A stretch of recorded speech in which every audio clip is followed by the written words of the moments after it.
Card of the day. Today's hand comes from one of my readers, Xavier, who's playing 10-20 no limit hold'em and has a stack of $2,700. Mid position in this hand raises it up to 70. One caller in late position, and the hero, Xavier, is in the big blind. In this spot, he decides to call, which is a move I'm okay with. Normally, Queen Jack offsuit doesn't play great, especially against early or mid-position raisers in a full-handed game, but you are in the big blind, you're closing the action, and you're only calling 50 to win a much bigger pot. So you're getting great pot odds. For that reason, I'm okay with calling here. Let's go 3 ways to the flop. Flop comes Jack 5-4 with 2 hearts. We decide to check, which is totally standard. We should be checking here pretty much 100% of the time. The original raiser c-bets 160, and late position folds, it's back on us. Here, I think we have a very clear check call, which is what Xavier decides to do. We could talk about the merits of raising. Not really too fond of raising here. I think calling is going to be what you want to do with pretty much all of your hands to keep your range wider and more balanced. Xavier decides to call, which I love. Let's take a turn. The turn comes a 5 of spades. Now this turn is a little bit unique because this turn card is better for our range than it is for our opponent's range. Why? Well, it's easier for us to have a 5 calling a raise pre-flop in the big blind than it is for the original raiser to have a 5 who raised from earlier mid position. If you think about the combinations of hands pre-flop that we call with that include 5s in them, there are much more of those that we can have, even some offsuit hands, maybe like 5-6 offsuit, that the initial raiser can't have. So for that reason, it's important to take a step back before we act and just think about how this turn influences the different ranges of us versus our opponent. So because this turn is better for us, we could incorporate leading into our strategy here on this specific turn. Now, Queen Jack off in this spot isn't a great hand to lead with because we don't really get called by much worse, and we only get called pretty much most of the time by better. So I wouldn't want to lead with this specific hand, but this turn is important to understand how conceptually it affects the ranges so you can mix in a more balanced strategy when you have different types of holdings. Hands I would like to see led here are maybe some bluffs like 6-7, 6-8 type of hands, maybe some heart draws, and you also want to be leading with all 5s or full houses or better. So that would be my leading strategy on the turn. Make sure it's balanced. On this turn with this specific hand, I like a check. We decide to check. The raiser bets 350. Now it's back on us. And in this spot, I think default might be check call.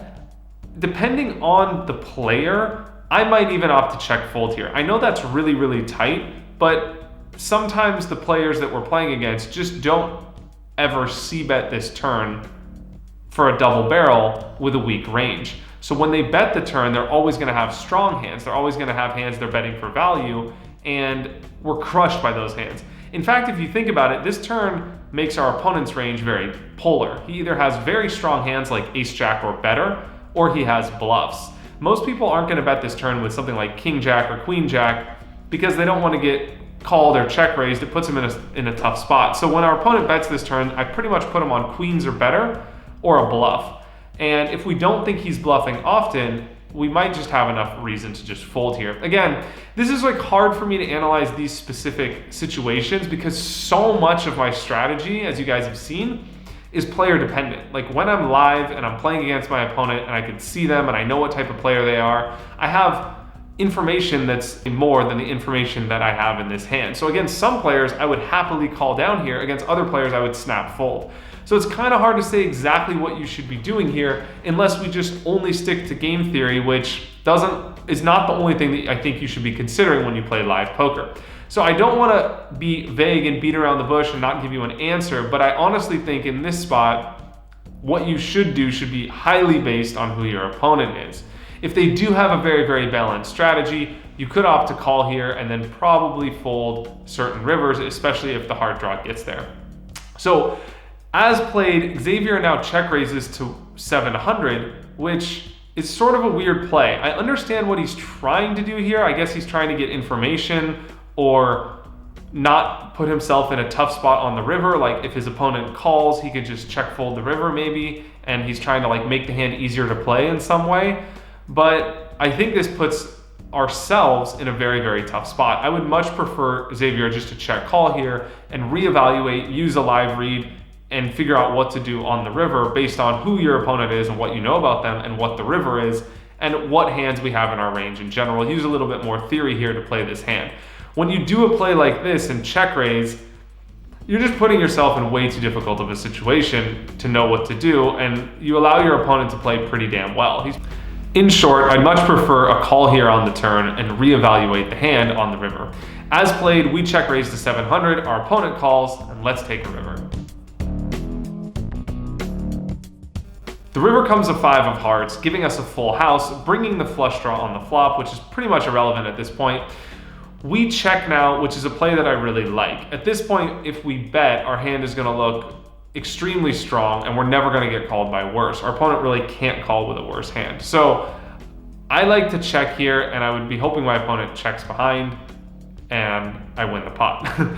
We check, our opponent now shoves all in, and it's on us. At this point, I really hate the spot we put ourselves in, but sometimes you have to play with the situation you're dealt. So in this particular spot, I think we have to lean towards a call here. Depending on exactly what odds you're getting, you can use a poker app like Poker Cruncher or something like that and run your equity versus your opponent's range. Figure out your pot odds and see if you have the right odds to call.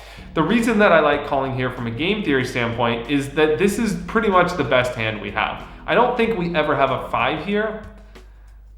I think we're gonna shove all in on the river with a 5. So we either have a bluff, a flush, or a jack. And if our opponent is really good at hand reading, he's gonna shove with all of his jacks because he's gonna try and get us off a chop because he knows that our range is sort of capped. That being said, I'm kind of going back and forth because I said that it's hard for our opponent to have a jack on the turn. So again, this is really player dependent here. It depends on how much your opponent's gonna bet the turn with a jack, and honestly, the type of opponent you have. Like, some opponents will never shove this river unless they have a jack beat. They won't even bet a jack, they'll just check behind and hope to win because they feel like they're not gonna get called with worse.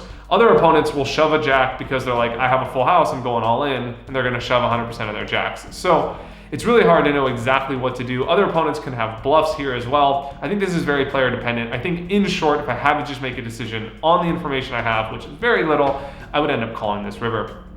So that's it for this week's hand of the day. I know I didn't show you the results, but Xavier was really smart when he sent me this hand. He didn't want me to be influenced by the results when he sent them, so he didn't actually tell me what actually happened. I sent him an email back today and said, hey man, what happened? Because I was actually curious, and I actually have no idea what happened in the hand. So I'm gonna throw out the same thing at you guys. Leave me a comment below. Let me know what you would have done. How would you have played the hand? And in a day or two, I will pin the comment to the top of this thread with the results and what happened. So I'm gonna try something new on the YouTube, see if it works, and see how you guys like it. Leave me your thoughts with a comment. I hope you enjoyed this hand of the day. Thank you guys so much for watching, and I'll see you guys next time on the hand of the day.